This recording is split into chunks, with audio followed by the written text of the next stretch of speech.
جامعہ خیر المدارس کے استاد محترم حضرت مولانا عبدالشکور صاحب رحمۃ اللہ علیہ کی نماز جنازہ کی ادائیگی کے لیے ہم سب جمع ہیں۔ مجھ سے پہلے میرے عزیز مولانا مفتی محمد عثمان سلمہ الرحمن الی یوم المیزان نے حضرت مولانا عبدالشکور صاحب رحمۃ اللہ علیہ کی تدریسی خدمات کے حوالے سے چند اہم باتیں ارشاد فرمائیں۔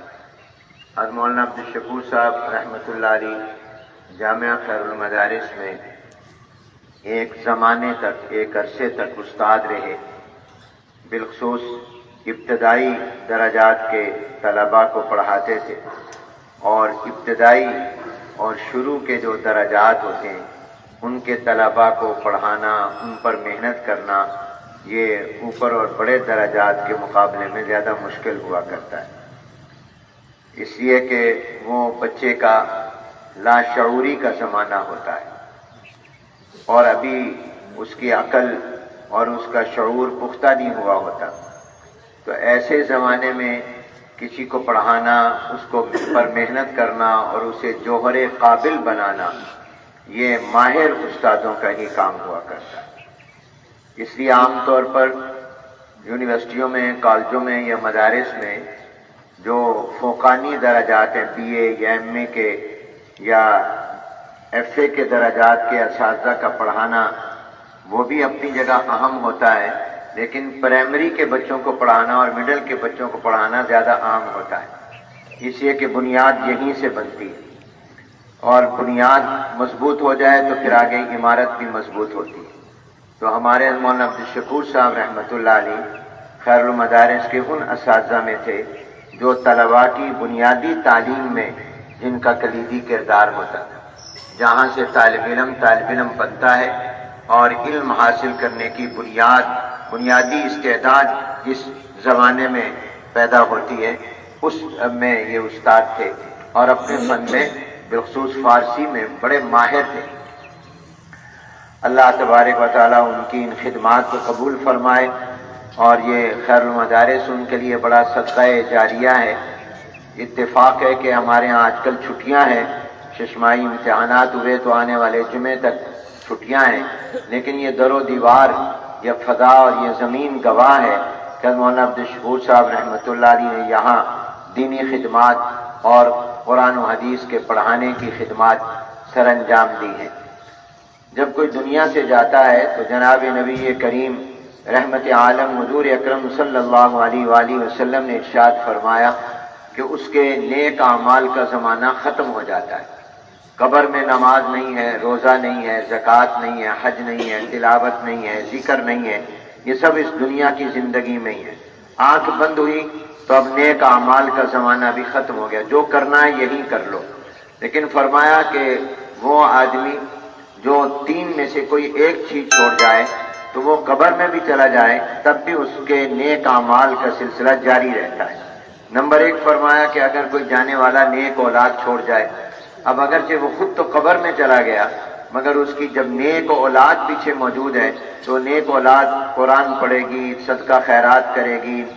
ذکر کرے گی، تلاوت کرے گی، جو بھی نیک اعمال کرے گی، وہ اپنے ماں باپ کی نیت کرے نہ کرے، مگر ان کے اس نیکیوں کے عمل کا ثواب ماں باپ کو بھی قبر میں ملتا رہے گا۔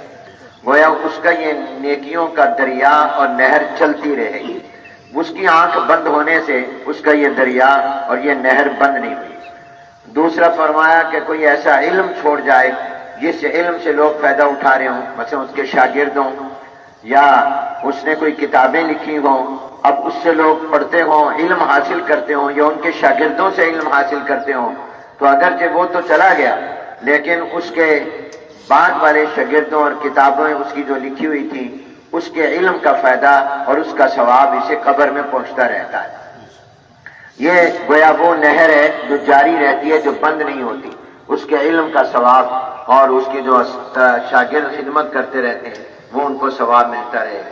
اور تیسرا فرمایا کہ اگر وہ خود کوئی صدقہ جاریہ قائم کر جائے، مثلا مسجد بنا دی،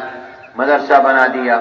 کوئی ہسپتال بنا دیا، کوئی لوگوں کے لیے پینے کے پانی کا انتظام کر دیا، کوئی بھی انسانی خدمت کا کام ایسا جو اس کے جانے کے بعد بھی جاری رہ گئے. مسجد میں حصہ ملا دیا، مدرسے میں حصہ ملا دیا، کہیں قرآن کی درسگاہیں بن رہی تھی اس میں کچھ حصہ شامل کر دیا. تو اب جب تک وہاں نمازیں مسجد میں پڑھی جاتی رہیں گی، مدرسے میں قرآن پڑھا جاتا رہے گا اور ہسپتال میں مریضوں کی خدمت ہوتی رہے گی، تو اس کا ثواب جانے والے کو بھی ملتا رہے گا.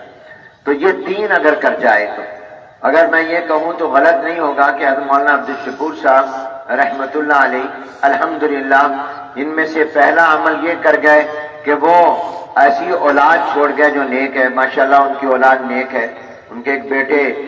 مدینہ منورہ میں رہتے ہیں، جب بھی ہم جاتے ہیں تو ملاقات ہوتی ہے، دن رات گنبد خضرا کو دیکھتے ہیں، کتنی ریاض الجنہ میں دعائیں کرتے ہوں گے، عمرے کرتے ہوں گے، مکۃ المکرمہ حاضری دیتے ہوں گے. تو نیک اولاد ہے، اس لیے ان کے عمل کا ثواب مولانا عبدالشکور صاحب رحمۃ اللہ علیہ کو ملتا جائے.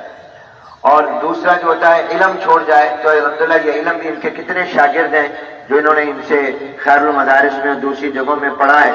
اور وہ کتنا بڑا ایک سلسلہ ہے. میں ایک دن کہہ رہا تھا کہ جب ہمارے دادا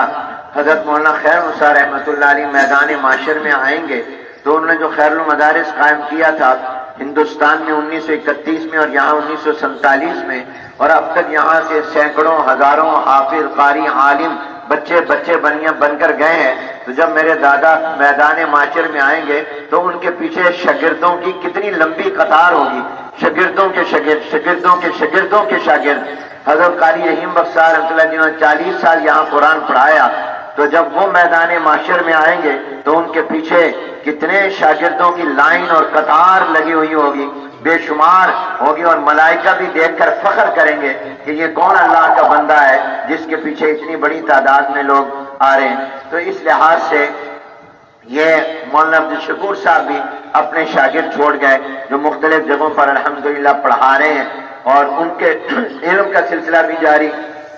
تو ان کو انشاءاللہ قبر میں اس کا ثواب بھی مل، اور یقیناً اپنی زندگی میں کئی صدقات جاریہ کر کے گئے ہوں گے، ہمارے علم میں نہیں ہوں گے، وہ صدقات جاریہ کا ثواب بھی ان کو ملتا رہے گا. تو اس لحاظ سے مجھے اور آپ کو بھی چاہیے ہم اس طرح زندگی گزاریں اور ایسے اعمال کریں کہ ہماری آنکھ بند ہونے کے بعد بھی ہماری نیکیاں بند نہ ہوں، اس کا سلسلہ جاری رہے، اور اس کے لیے اپنی اولاد کو نیک بنائیں، اس کے لیے اپنے جو بھی علم اللہ نے دیا اس سے دوسروں کو فائدہ پہنچائیں، اور اس کے ساتھ ساتھ جتنا ہو سکے صدقہ جاریہ میں آپ اپنا حصہ ملائیں تاکہ وہ ثواب ہمیں بعد میں ملتا رہے. الحمدللہ اسی کا نتیجہ ہے کہ ایمان اور نیک اعمال کے ساتھ دنیا سے گئے کہ آج ان کے چہرے پر رونق ہے، چہرے پر نور ہے، چہرے پر وقار ہے، اور اس طرح لگتا ہے جیسے آرام سے سوئے ہوئے ہیں اور واقعتاً آرام کی نیند میں چلے گئے ہیں. اور الحمدللہ یہ مومن کے ایمان کی نشانی ہوتی ہے کہ وفات کے بعد اس کے چہرے پر اطمینان ہو،